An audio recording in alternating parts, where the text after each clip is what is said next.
Yay Media Group.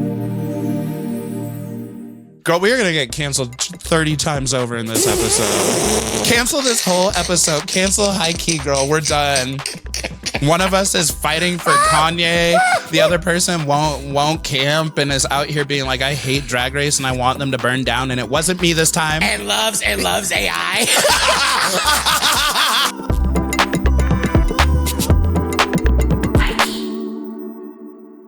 Is your eyes blue? Is it an underlining or is it a contact? Is it just all blue? Ryan, you can't just go around asking black people if they have blue eyes. Yes, I can. I can ask brown people. Whoa! Don't come in here using my terms. Do you know how He said my culture's not a costume. It isn't. Listen, girl. Okay, I've been thinking a lot about that specifically. Bitch, we don't have time. No, I was just like, why do I say brown people? And I was like, because it's like the easiest way to not offend anybody, no matter like what code switching situation I'm in. I just learned to accept like, oh yeah, in this room I'm probably brown. No, you are black. You are black. In some spaces I'm black, and then in others I have to like prove my blackness. Girl, I will never forget the girls on season 11 listening to me or seeing me listen to a single rap song and being like, oh, it's like the day Beyonce came black. Like that whole skit from SNL where it's like, wait, are you for real? Beyonce was always black, first of all. You can't have a song with Destiny's Child, Nasty. Is it Nasty Girl or is it Nasty? She's always been black. there was always there's like 3 different Nasty tracks. Yeah. Also, wait, can we take a moment to appreciate your spring colors? I mean, same. Like, how do we literally are just showing up always somehow, girl, like in same synergy, like matching. Like, who are we? Like Tia and Tamara? Like, this is crazy. We are. I'm the blue-eyed one. Yeah, you are. Okay, maybe I should say Mary Kate and Ashley. Okay, so while we were getting on, we have these like, our webcams are 4K, but they like sort of use like this AI tool thing that like will move shit by itself. And it's just a whole like kind of hurdle when we're jumping into trying to set up this whole setup that we have. It's the future. This is also post me coming from Paradise, which probably should make me a lot more nervous about it in general. But I have a hot take.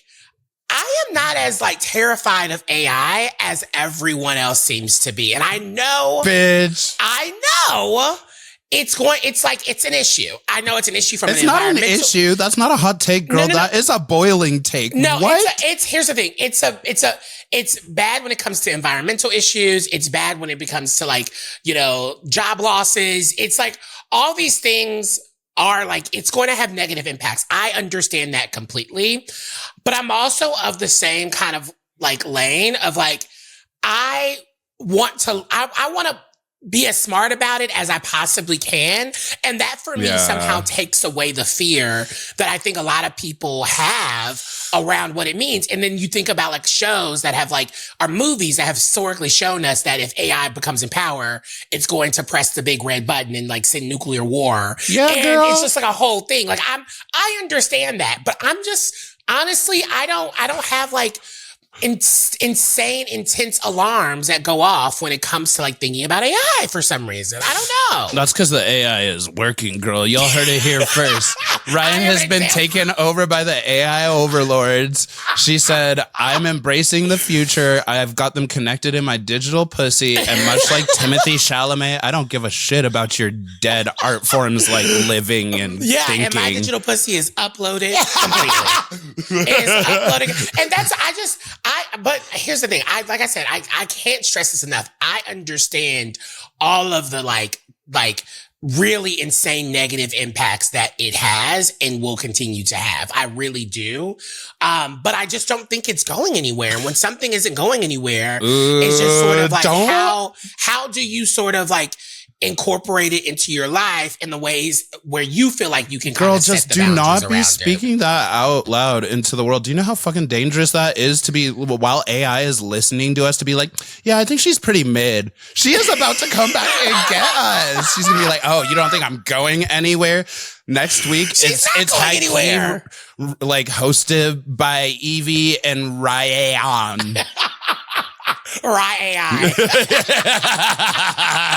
I just don't. I'm like, I can't. I don't know. I don't know. What are your feelings around? I mean, we're not talking about this in the entire episode, but we just were like kind of talking. Girl, like I am an alarmist. I was but the thing is, I was an early alarmist. I believe AI, just like everything else, is a tool, and that a tool is only as dangerous or powerful or helpful as the hands it's in, and humans just have some fucking dangerous hands. Oh, totally. Like the second AI started popping off, I was upset when people thought there was nothing wrong with it and were innocently using it to like turn yourselves into like a picture of you painted by Picasso or eating spaghetti and shit. And I was like, no, this is a bad sign. And if you guys are fine with it at this like joke based tiny little level, then we are going to go into Terminator world eventually. And you know what? When it started getting more and more serious and they were like, oh yeah, AI is everywhere. All the Super Bowl ads were AI. I'm like, well, I already had my little man shouting outside with a sign being like, throw your phones in the ocean. It's terrifying when you really do think about it, because I think, you know, if we continue to see like businesses, I think I was watching a clip and one of my really good friends, Shira Lazar, she is sort of like kind of like an AI person that like talks about the business of it, she's always sort of been leading in technology and internet culture. And she talks about like sort of the business of it and how it like plays into our normal everyday lives. And she said something that kind of stuck with me around like, you know, AI, especially like AI slop, which I had no clue was like a thing. It's on YouTube. And apparently like YouTube to go around, like, yes, they know that AI is going to be used in like videos, but like, they're not letting you monetize like AI slop channels, which I really still don't even understand what AI slop is. But I can only imagine it's like that TikTok channel that's kind of been coming up on my like For You page of like the Fruit Love Island. And if you know, you know. Everybody knows. I haven't even seen this shit.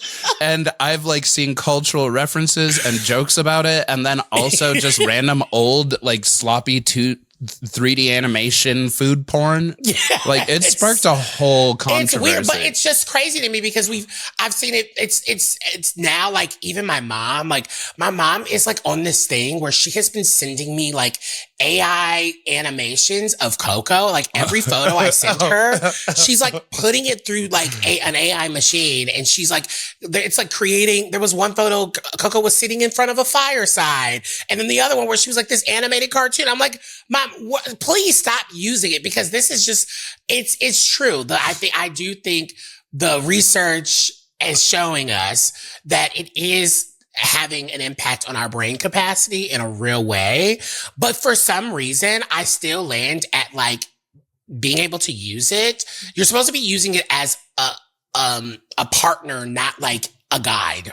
Like it's not supposed to take over your life all the way, but there are some ways that you can use it. You know what? That can be helpful. I watched the BlackBerry movie recently. There's a BlackBerry movie about the phone? Yeah. And it's kind of crazy that I had to watch this movie to recontextualize myself to the fact that it was groundbreaking when, I'm gonna blame Apple, Steve Jobs, when Apple, Steve Jobs, whatever, gave us a device and was like, wait, no, there is a place where you can start compartmentalizing your life and put it all in there. Yeah. I saw this article recently that was like, we can't complain about like the internet isn't real anymore, because it very much is. And it very much is. And I'm a phone truther where like, bitch, I have a phone. I remember fighting for my little phone rights in high school and stuff. I remember being the first generation of kids being told to like put their phones away. And that's something we simply did. Yep. And culture just doesn't do that now. So like, I already think this is a really happy, joyful take. I already think we're down the shithole, girl. Like humans have already created what we are. And much like the Donald Trump becoming the president of the United States, like the only thing that I see happening out of this is more radicalization until, much like the Donald Trump of the United States, something stupid just comes over, equals us all out, and we're like, wow. Yeah. I mean, we ultimately, especially in the world that we currently live in, if we start to pick and choose, and I think this is like this goes into our larger conversation around cancel culture and what it means to support who we support.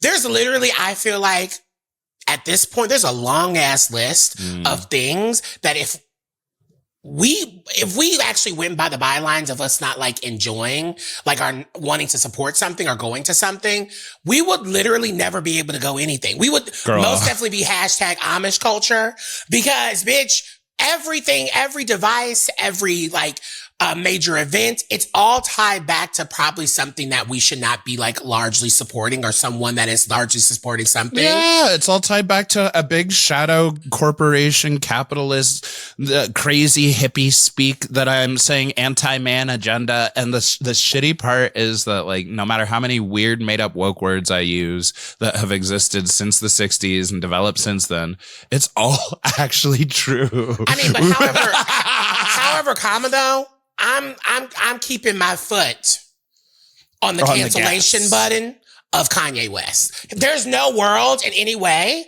that he's coming back from all the shit that he's done. And we're going to talk about it more coming after this break because the internet has been fucking insufferable. Ooh. And I can't wait to talk about Kanye West and his like kind of comeback. I mean, please, I'd rather jump. We'll be back. We'll talk more about Kanye West. Hey. Right after this. HIGHKEY. HIGHKEY. Okay, so we're back, and did you know that Kanye West dropped a new album? So I think either Spotify or like my husband or somebody on the street told me or something, but like I hope Doug didn't tell you. He's such a pure soul in my mind. I hope he did not tell you. You have like the weirdest idea of Doug because Doug is the one person who knows all the wrong bad things about me and knows is like, oh, Kanye West has a new album. Are you going to listen to it as a joke? And knows that like if he says it at the right moment, my ADHD brain will be like, I am curious. No, that's so real because obviously Kanye dropped a new album called Bully literally last month. If you didn't know, it completely went under my radar. But it's been interesting. The reason why he's kind of been back in the cultural conversation is because he did sort of a residency at SoFi Stadium here in Los Angeles. And literally I was shocked to see the amount of people that went, but the amount of like low-key like celebrities that went and people that came on stage and performed with him, it just is sort of wild because if you don't know, I mean, Kanye West is quite literally, I'm sorry, no matter what sort of op-ed he decides to put out in one of these whatever magazines or on his website, he's for sure Nazi. And he has created such a culture of incel culture, speaking of manosphere, around him, that when you think about Kanye from College Dropout to Kanye now, it's completely different audiences. And it just was shocking to me to kind of see the amount of like celebrities that decided to, go to this concert and sort of celebrate him, even though, if I'm being honest with you, bitch, one of the best stage designs I've ever fucking seen. Wait, really? That's okay. what I hate about him. Ooh, he is a good art. So fucking great, and then just fucking it the worst. Well, okay, you're here. I can go on my cancelable rant then, because girl, I don't necessarily believe in separating the art from the artist, but I do not believe in burning books because you don't like what somebody says. So you do believe in separating the art from the artist? No. I believe in holding the artist accountable in whatever ways that society means, like holding the artist accountable, stopping, I guess, your children from being exposed to art you don't like. Like this is on people's like personal level, but for me, I like to see what the art says about the artist, and like I'm always going to be a consumer of art. And that's also why I'm not big into stan culture. Like I just don't, I don't stan bitches. I don't do it in the negative and I don't do it in the positive because there is this part of me. And I've been talking to my therapist about this. There's this part of me that like believes we are all the most horrible people and we are all the best people. And for some reason, I'm willing to accept that everybody is going to be a horrible person at some time. And that is not necessarily an excuse for me to not see or hear what their perspective is on the world. Do I think we should be giving it any spotlight and elevating it? Am I going down the street telling people, oh yeah, I'm bumping Kanye? Have I listened to his album yet? No. But I also, like, sorry, I don't want to live in a world where people tell me what I can and can't listen to because it doesn't align with their views. We need people who don't agree with you. You need evil racist bitches in this world so you can be like, look how stupid that evil racist bitch was when I'm just like clearly a phenomenal person. Like, that's how humans work. No, I see what you sort of mean. I think for me, I think this is just been a clear confirmation or further confirmation that the internet is its own separate space like entity and nothing off of the internet. Like, the internet is not a real place. And I think cancellation is not actually real, because even out of all the cancellations that we've seen from like when cancel culture became like what do you think? Cancel culture became a real thing. It's like around the Me Too, around the Me Too movement. You know, when we started trying to hold people accountable. That was like the first example of it being like a real life sort of thing. But I think now it's not really that thing, right? Like I can think of someone like a Chris Brown, who has probably historically been like full on canceled in a lot of ways. However, still heard him on the radio. That's what I'm saying. But there's a resurgence happening. We're seeing more and more people in the music industry sort of speak out and support him.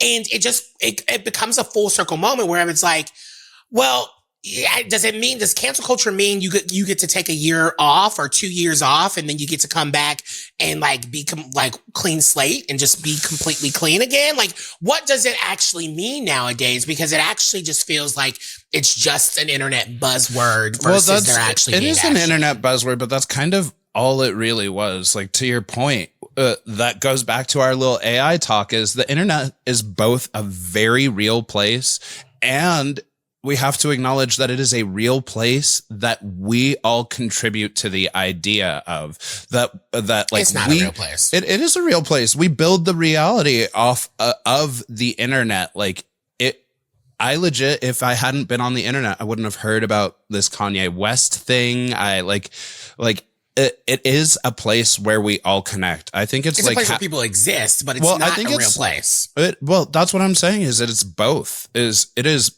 both something that people now will spend their entire days connected to, talking about, socializing. This is how people relate to each other. When, that's like being like, the newspaper isn't like it's actually not even a good analogy, because the newspaper wasn't a place where community came together. Yes, but the way I have been thinking about this is, it's like, if we all had telepathic powers, that is what the internet would be. It's this place where we can figure out all these different ways to connect. We can all be the main character. We can all try and close out as many thoughts as we want. You can build your bubble. It's a real place. That don't even work for Jean Grey, girl. Jean Grey turned into Phoenix and she go crazy. Well, that don't even work for her, because that's even overstimulated. But I don't even know much about the comics. Girl, that is exactly the tea, though. It's too much, and none of us are fucking Jean Grey. 2% of our population would look good in any of her outfits, okay? But legit, I am a part of that 2%. Girl, I can maybe make one work. And she's got a couple mini skirts I can rock. But like the big point that I'm trying to make about this is, like, we both created something that is reality and non-reality in one. For kids on TikTok is every bit as fucking real as the bullshit, whatever school that they're going through, that they're not going to retain any knowledge of. This is a real place. And in that world, Kanye West might be canceled, but because we realize that we have the power to do anything, there's also going to be a segment of that world, and therefore a segment of reality where people are like, dude, I hate these woke libtards. Let's make little Heil Hitler signs and dance to a black guy saying this. Well, because that's so hot. I think one of the really interesting things that's kind of happened is what we continue to see around the trickle-down effect of sort of like cancellation culture, because it's a clear difference from the men that sort of like are supporting him versus like the folks who are actually targets right now, which are like Black women. I mean, Lauryn Hill is a target right now. Chloe Bailey for me is like the largest that I've sort of been seeing around a lot of discourse, because of course she signed to Rock Nation or Parkwood Entertainment, Beyonce's label. And, you know, she posted that she was there enjoying the concert, called Kanye a legend. And a lot of people, of course, were like, wait, what the fuck? He's talked about one, your mentor, your boss, or whatever. And I think there's this perception that there should have been some loyalty. And for me, it's just been interesting because I've seen it happen, not in just the Kanye case, but I also saw it happen on TikTok, where I've been sort of like leaving comments on, you know about Flyanna, like the group, like the two girls that like, I mean, rap. I know about, are they in the news for something bad? Yeah, they're sort of in the news because I think one of their husbands, like one of their partners, literally, I think it's like Jewish, and he reposted something by accident or something happened, and like people immediately were like, oh my God, these are Zionists, they are Zionist artists. And then like a TikTok account that is like a pop culture journalist, she basically like called these two Black women out, and they immediately came out and said, we are not like Zionists, like free Palestine, all the things. And it's just has been so interesting for me as a viewer that's been watching this. It's like how the internet, these people who are like apparently fighting for a good cause and like making sure that we are all aligned in our like our thought processes around where we should be giving and putting our energy out. It's the way when Black women, for me, come into like a target, there is no respect. There is no, it's just like, it's sort of like they need to remind you. They need to remind you like, hey, you are not above. You are Black at the end of the day, and we're going to tear you down. Like there's a weird energy around it for me sometimes. And I feel like I've been seeing it around the Chloe Bailey discourse of like, yes, she probably should not have been there. Yes, it probably was like, girl, if you were going to be there, don't fucking post about it. But like, there is no real like, people are just handling it, are not understanding the nuances of what it means when like, we're targeting Black women and we're not giving that same fucking energy to all these Black men that can constantly just like completely like sweep all Kanye's bullshit or Diddy's bullshit, i.e. Usher, under the bus and act like, oh yeah, they're fine for their opinions. No big deal. And so it's just really interesting to see who can be on the real dragging end of like being canceled, or how far we take it when it comes to what we're saying about these people. That's why I don't like cancel culture is canceling the idea in general that we should be policing how other people like feel, relate, react to. Like, bitch, and this is about to be such a spicy statement because it's not like I believe in this either, but that is what the justice system is supposed to be for. If somebody like commits a crime that is so egregious that it hurts other people, they're supposed to be held accountable in that ways. And the morality policing will literally never be sexy to me, because when you grow too strong of an identity in any cause, it loses its fuel. It just becomes mindless chatter. It becomes a bunch of people with pitchforks. That's like what humans do best. We are so good at picking up torches and pitchforks. And it's funny because it'll be about like the same two things back and over. We'll be like, oh yeah, this person's like a racist. We're all going to pick up our pitchforks again and kill them. And then like 100 years later, the group of people who were hurt by that will be like, you know what? This shit is fucked up. These people are like xenophobic. And then we pick up our pitchforks. Like, girl, if you are ever like just echoing 100% what people should feel about something, I don't trust you. You are somebody who believes that the internet is real. I want a bad hot take from every person in my life. There's humanity in that. There's humanity in that. Yeah, there is. My fucking father who loves me will still say some homophobic shit, and it is not on purpose. It's because that's like the world he was raised in. And so I have to love him and show him how much fiercer my life is for being gay. Like if he was into dudes, he'd get so much boy pussy. You know what, bitch? When we get back, I actually want to talk to you about, speaking of this and like the things that we support, I kind of actually want to talk to you about Coachella because one, I don't know. I don't think we've ever talked about it. Have you ever been? Yeah, I want to dive into that a little bit more after this break. HIGHKEY. HIGHKEY. All right, we're back. Let's talk about Coachella. Have you been to Coachella before? So last year was my first time going and actually going to like any music festivals. And it's funny. You went last year? Yeah. Last year was Did we have this podcast last year?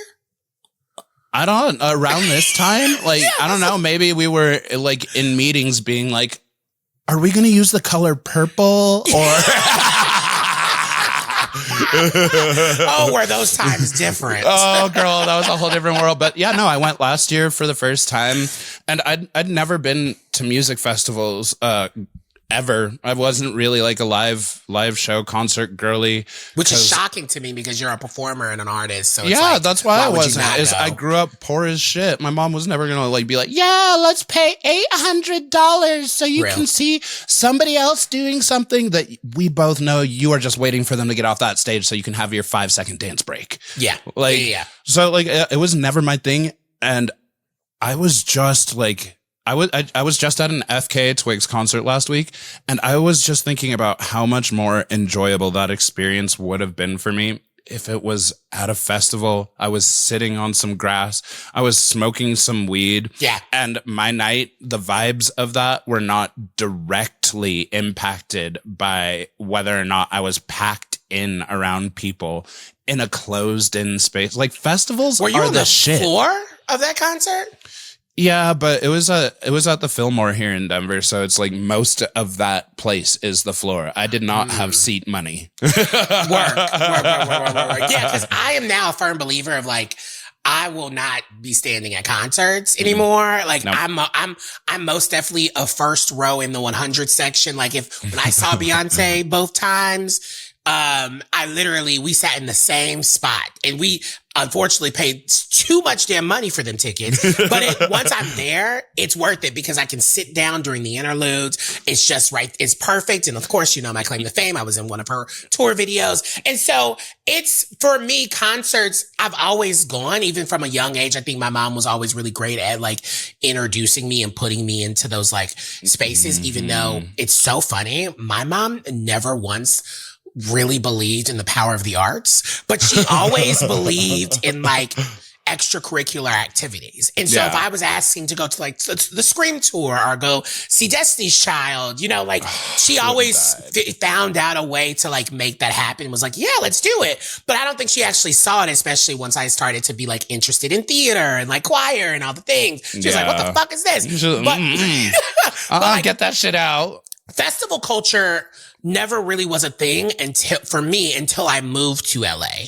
I didn't really know about festivals like that. Like I remember going to my first Coachella, back in 2015, 2016, I believe. My first one was Beyonce. It was. And that was only big. And that experience was wild because it was kind of like influencery culture. Like it was the first time I was experiencing like influencer culture in that way. Cause I went with a bunch of like unsufferable white influencers. like they were just like annoying as shit, but like it was also really fun. And I got to experience going to parties and then going to the festival at night. Like there's a whole culture around Coachella at that time that I think started it. And then now what we see now, where it's like, are you even going to Coachella to go to the festival anymore? Are you just going to go to the parties around? That's what's so wild for me is like, I know I have no ground to stand on as somebody who has only been to one whole festival. Did you go to parties when you were down there? No. I used the nice little like VIP privileges I was at to get like closer spaces to the stage. At the stage. Bitch, I could give a shit less about connecting and meeting and like partying with these people. Like that is not what Coachella or music or like or the idea of sharing a festival space is for. Like, that is some city slicker shit. Take Absolutely. that back to the city. When you're out here, I feel like your parties and vibes should be with the other crusty people who are sleeping in campers and yurts in the hotel down the block and be like, yeah, we're going to go hang out after we milked all the fucking music and bond about the music. We're going to go, like, I feel like it should just be this natural connection to what people really like about music. Yeah. And much like capitalism, like, just ruins everything else. Bitch, I'm at an age where I'm not camping. No, like, I'm never camping. Me at 32 is refusing to camp, bitch. I saved that for when I was 9 at summer camp. Girl, I'm getting an Airbnb.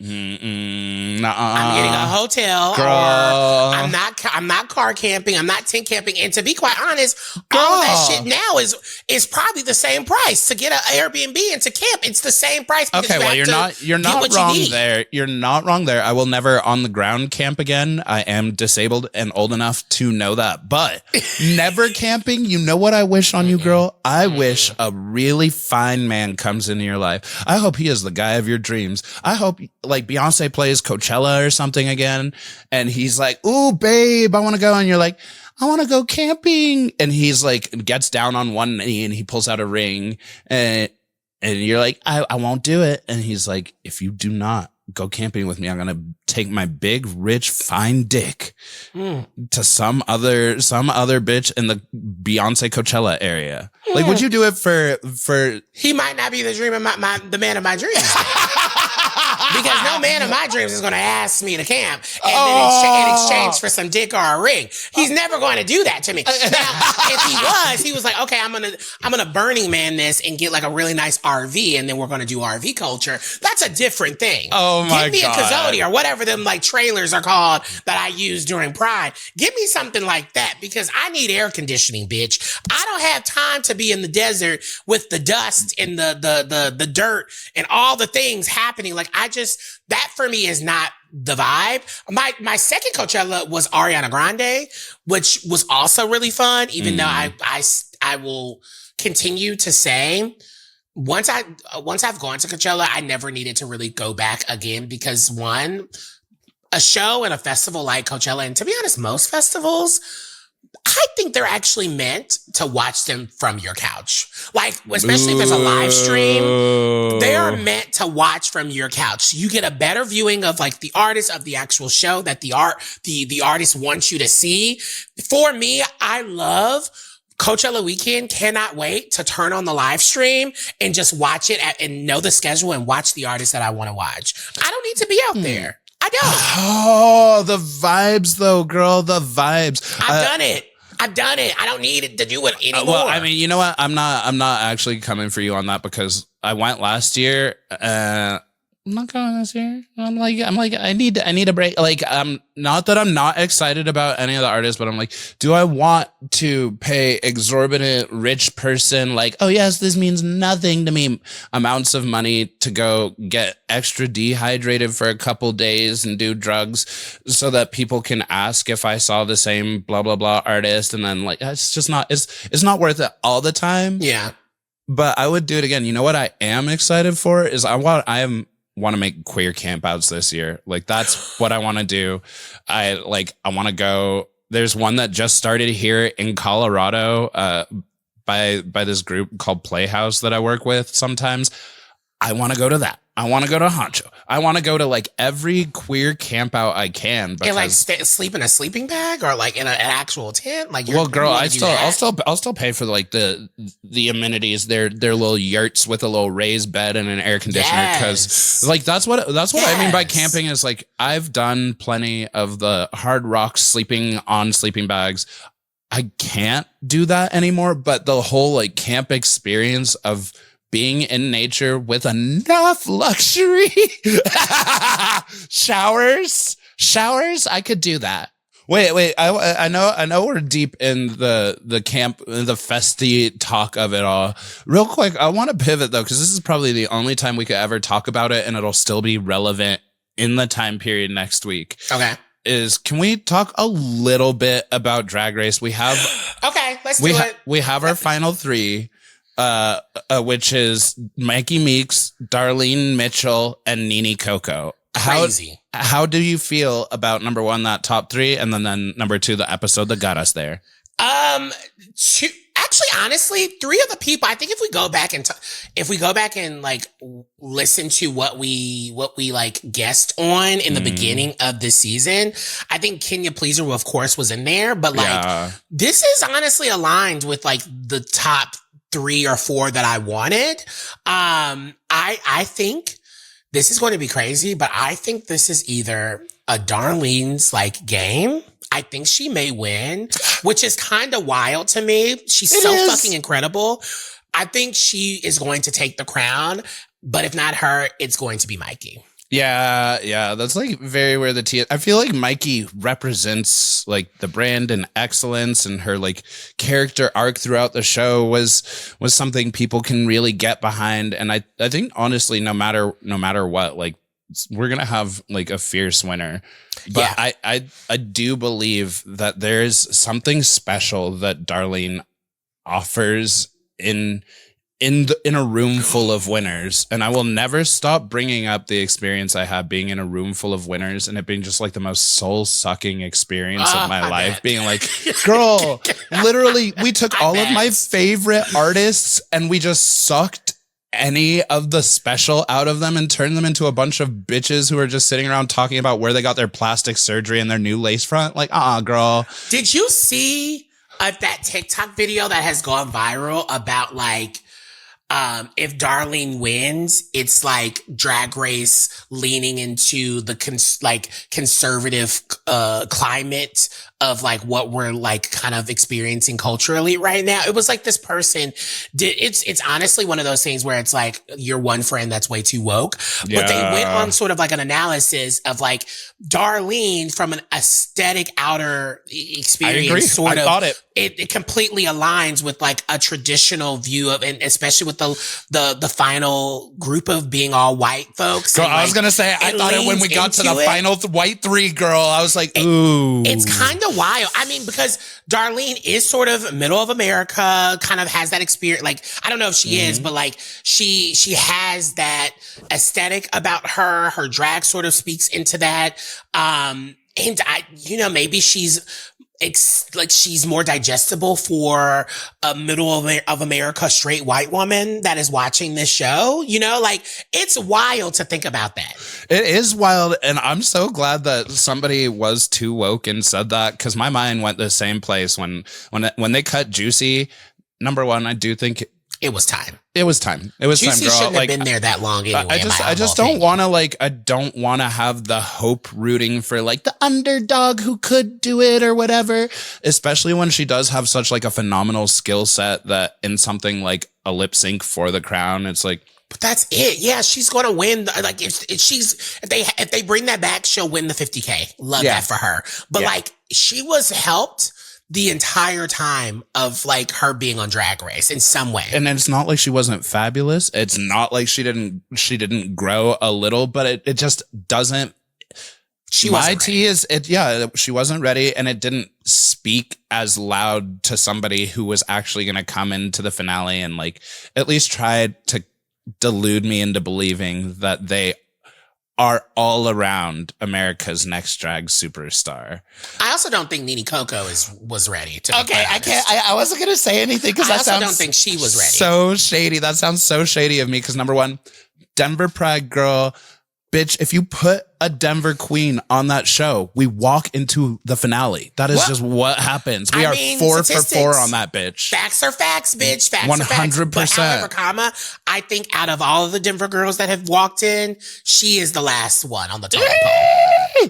It's insane because I would argue that in some ways she's like the most polished, talented, all around in a bunch of aspects. Yeah. But the thing that just like wasn't clicking for me from the start is like she was farther from a Darlene Mitchell in that like her drag didn't seem like, not even that it has to be like groundbreaking or like doing something, but it didn't seem like it's what she needed to like save her life and find joy.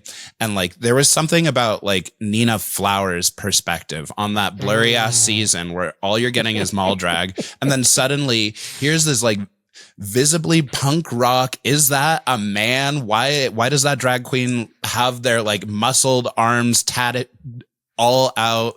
Like there was boundary pushing there because this was the art that Nina was putting forward. Yeah. With me, I can't even fucking speak, girl. Like I fought a whole season just being like, I'm a weirdo. Willow had that same sort of energy of like her drag is what keeps her alive. And no shade, Nene feels like when a carbon copy and paste. Well, no, not even necessarily that. Just like when somebody who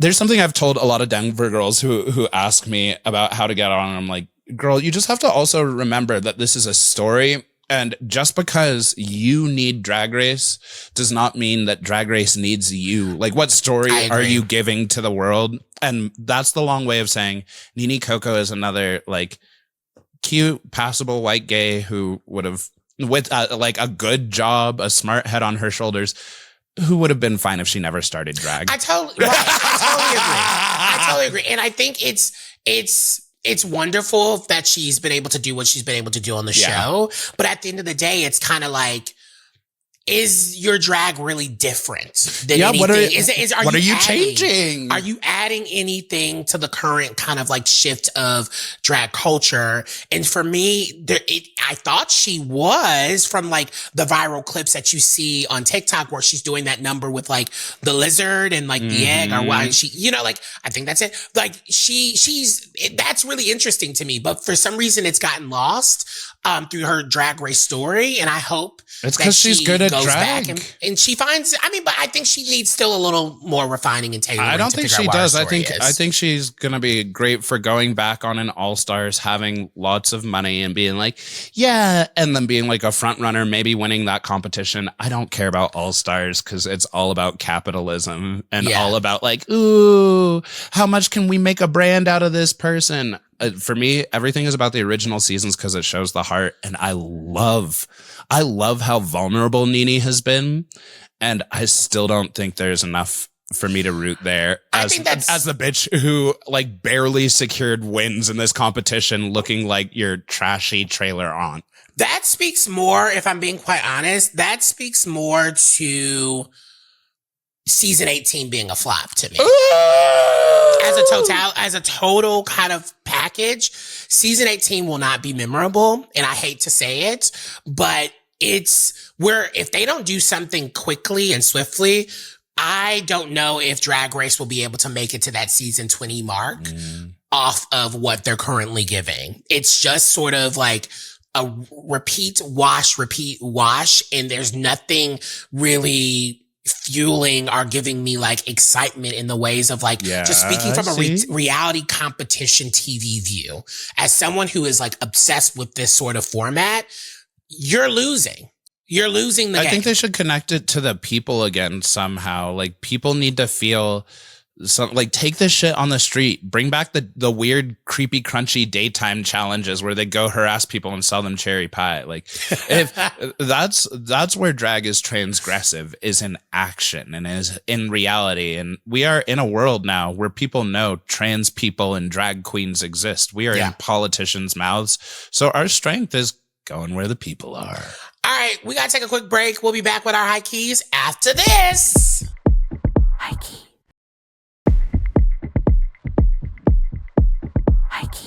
All right, we're back with our high keys. What are you high key about this week? Okay, Evie? I feel so weird saying this because my husband put it on last night and like fell asleep, and I stayed up almost all night binging it.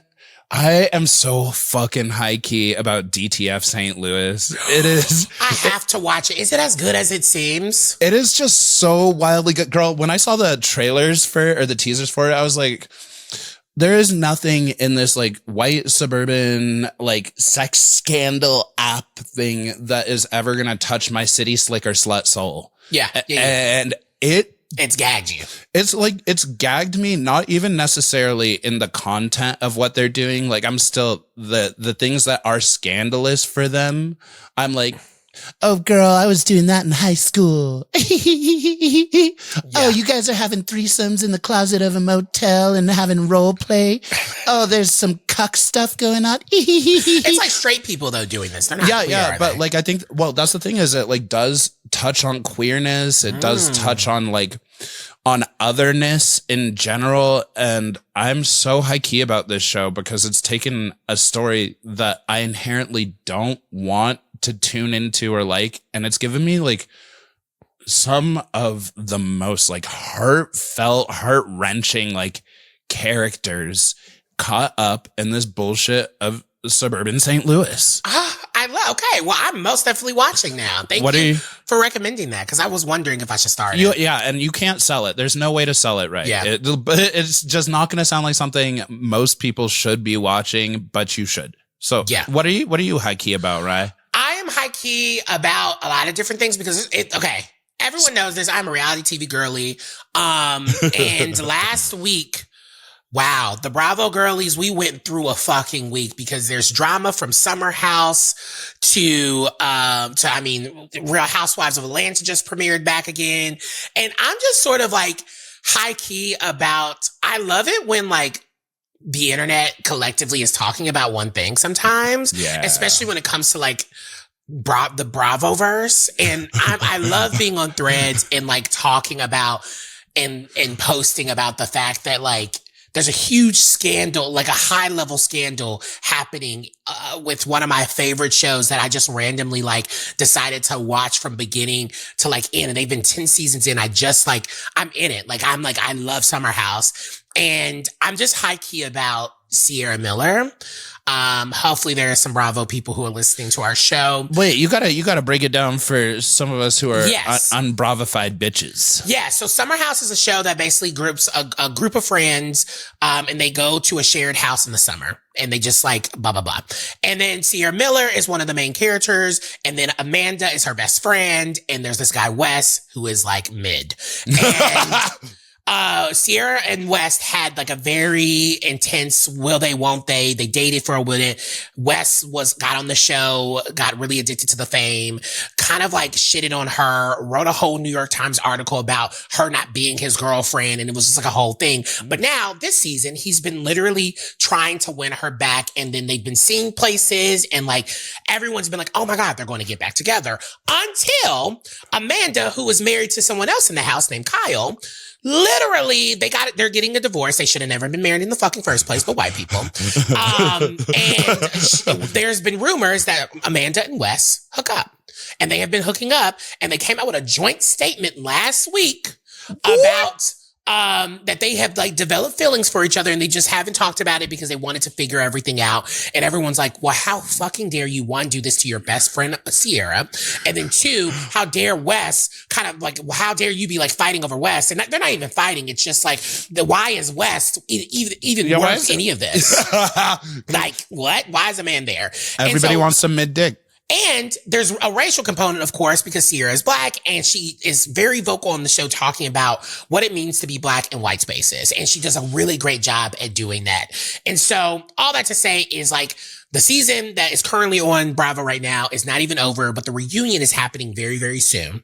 And that's where some shit is going to pop off and hopefully lead into a really, really great season. And I'm just obsessed with like the funness that is Bravo a lot of times, until the weird fandom takes it a little too far. Bravo fans and Drag Race fans are similar, where they literally will like wish death on you and your third kid and your mother and your grandmother because of like a stupid scandalized reality TV moment. And for me, it's just like, bitch, can we just all just have a fucking great time and watch these people who put their lives out there? Yes, it's crazy. Yes, we have opinions. But just talk shit about them behind their back. Be normal. Just be fucking normal. Be normal.